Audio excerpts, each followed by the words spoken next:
der Pu'u'o'o hier oben angefangen wieder aktiv zu werden. Seit 30 Jahren fließt Lava hier runter. Der Pu'u'o'o sitzt an der Nationalparkgrenze und zwar hier.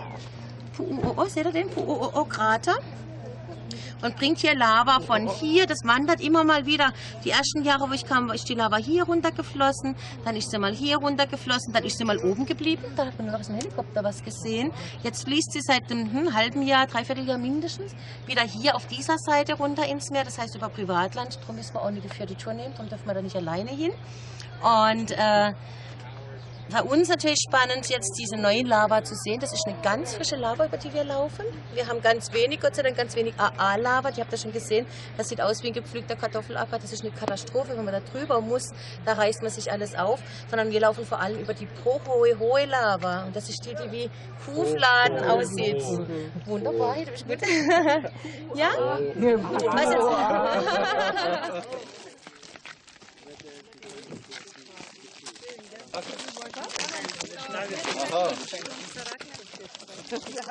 Über die junge, metallisch schillernde Lava, oft fladenähnlich gewunden, geht es im Zickzackmarsch über eine bei jedem Schritt knisternde, ungewohnte Oberfläche.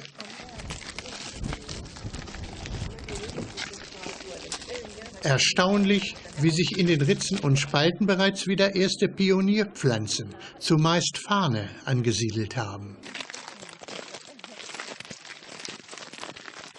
Auch der Ohia-Baum ist ein Pionier unter den Pflanzen, wenn es darum geht, ein mit frischer Lava bedecktes Gebiet wieder zu begrünen.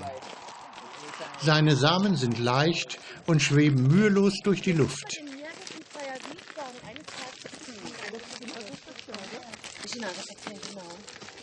Wir haben uns einem der Ranger anvertraut, denn ihnen ist am ehesten bekannt, auf welchen Flächen man relativ sicher, ohne einzubrechen, wandern kann und wo es etwas Besonderes zu sehen gibt.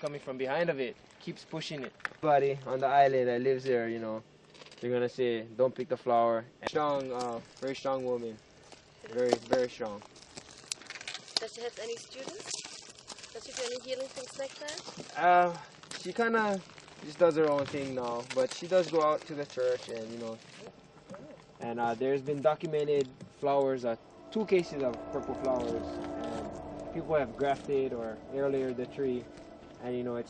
Auch wenn es nicht so aussieht, die Kanten der Lava sind messerscharf, wie Glasscherben. Stabile Wanderschuhe und lange Hosen sind deshalb ein Muss, trotz der Hitze.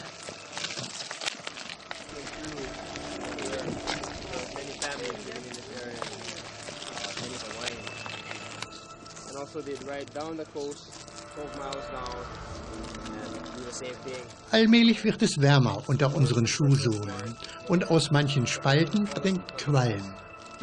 Ein Stückchen voraus ziehen Dampfwolken über die Lavaflächen. Es kann Monate dauern, bis sich die Lava auf normale Temperaturen abgekühlt hat. Ab hier geht es nicht mehr weiter. Vor uns liegt eines der größten Naturschauspiele unseres Planeten. Unter dünnen, dunklen Krusten haben die Lavaströme die Küste erreicht. Sie stammen aus dem 10 Kilometer entfernten und seit 1983 hochaktiven Pu'u'o'o-Vulkan.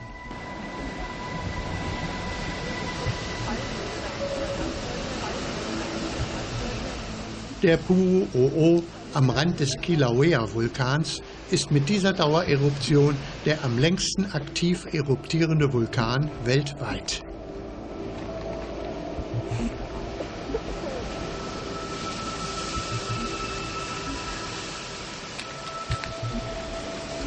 Gewaltige Dampfwolken werden von der ins Meer fließenden Lava erzeugt. Sie enthalten Salzsäuregas und weitere gefährliche Stoffe, die einen gehörigen Sicherheitsabstand erfordern.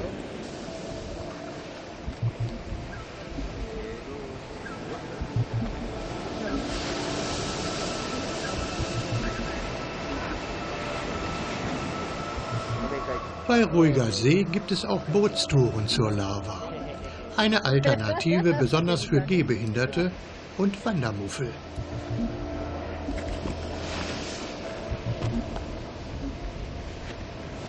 Seit 1983 ist die Insel Hawaii durch diese Lavaströme um 130 Hektar gewachsen. Letztlich stammt natürlich der gesamte Archipel aus derartigen Eruptionen.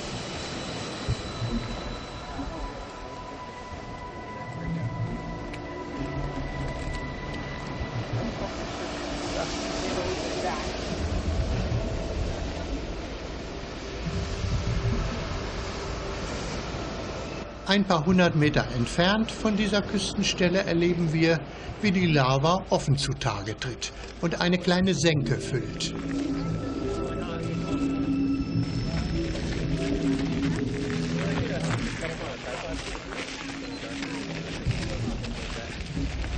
Über 1000 Grad beträgt der hellgelbe Lavastrom.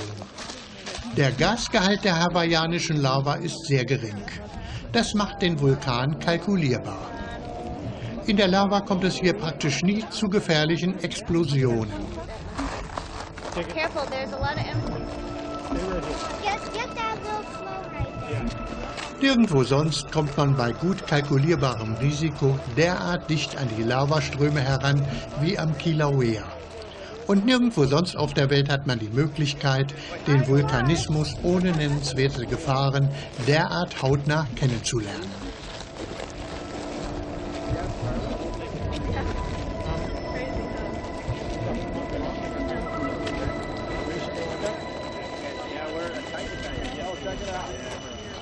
All the time. Sometimes we need something a little bit better. No, it's a flash. Oh, I see it. I see it. We were playing our spy, that's all. Oh, it's flat. Well, I like that pressure. Yeah. Great. That's pretty cool. So I didn't even... Yeah.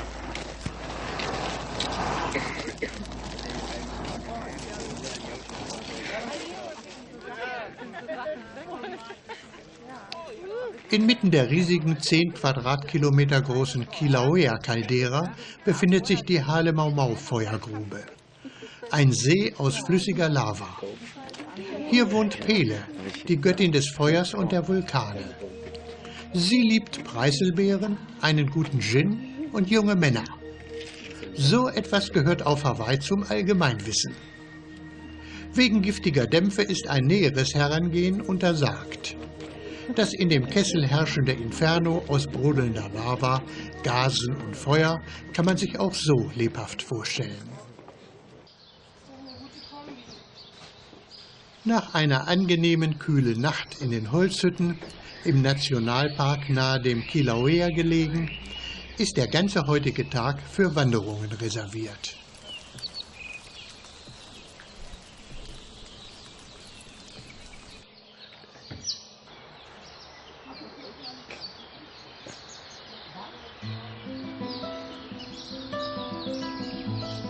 Das Wetter macht sich gut an diesem Morgen.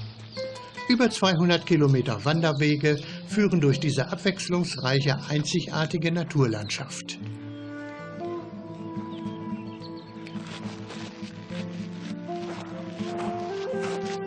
In dem bimssteinartigen Vulkangebrösel zeigen sich als rosa Farbtupfer Knöterichgewächse in dem grauen Boden.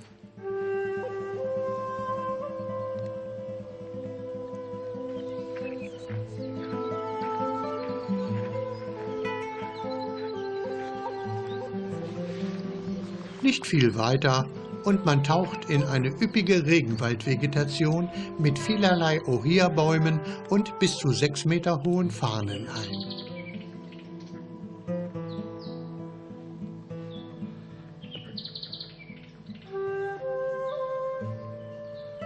Diese Bereiche stellen die letzten Refugien für eine Reihe einheimischer Pflanzenarten dar.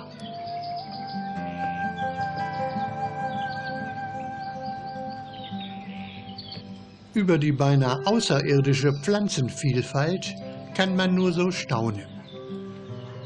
Dieses sind feuchtigkeitssaugende Luftwurzeln eines alten Ohia-Baumes. Und hier ein weit über 1 Meter langer Trieb einer Farnpflanze.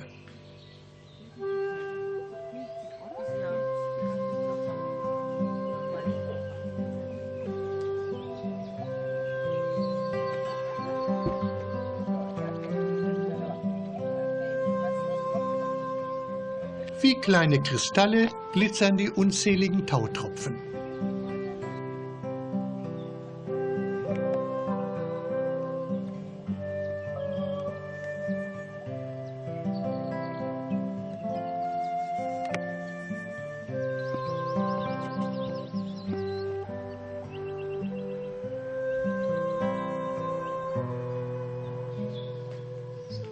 In den Kilauea Iki, ein kleiner Nebenkrater direkt neben dem Kilauea, führt einer der ungewöhnlichsten Wanderwege.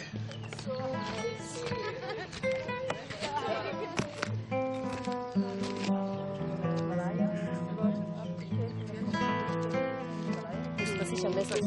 Kann man vielleicht schätzen, aber da könnt ihr genauso gut schätzen. Schon wieder sehen. 120 Meter geht es hinunter in den Kraterboden. Wie eine Mondlandschaft wirkt der Grund.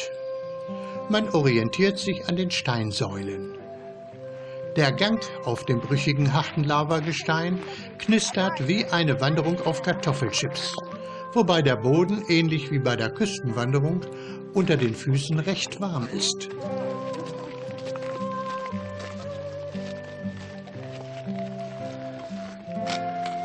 Der letzte Ausbruch des kleinen Kilaueas war anno 1959. Was an Pflanzen in dieser unwirtlichen Gegend zu sehen ist, sind wieder einmal Ohia-Lehua-Bäumchen, einige Flechten und Farne.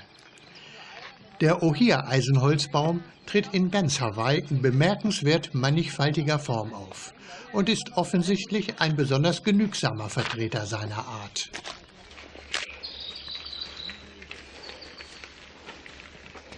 Eine ganz andere Sehenswürdigkeit sind die Lavatunnel. Bei dieser überquellenden Pflanzenpracht ist kaum vorstellbar, dass hier einst glühendes Magma durchströmte. Durch Erkalten an der Oberfläche und nachfließender heißer Lava darunter bilden sich derartige Röhren. Es gibt hier ein regelrechtes Tunnelsystem.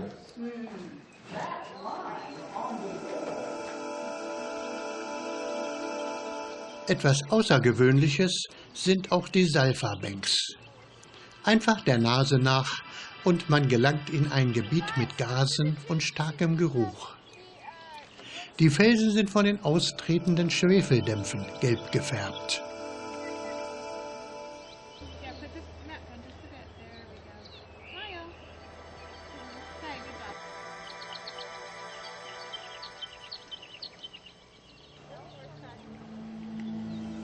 Die weite Talsenke ist mit einem trüben, übel riechenden Smog gefüllt. Auch heiße Wasserdampffumarolen strömen aus dem Boden heraus.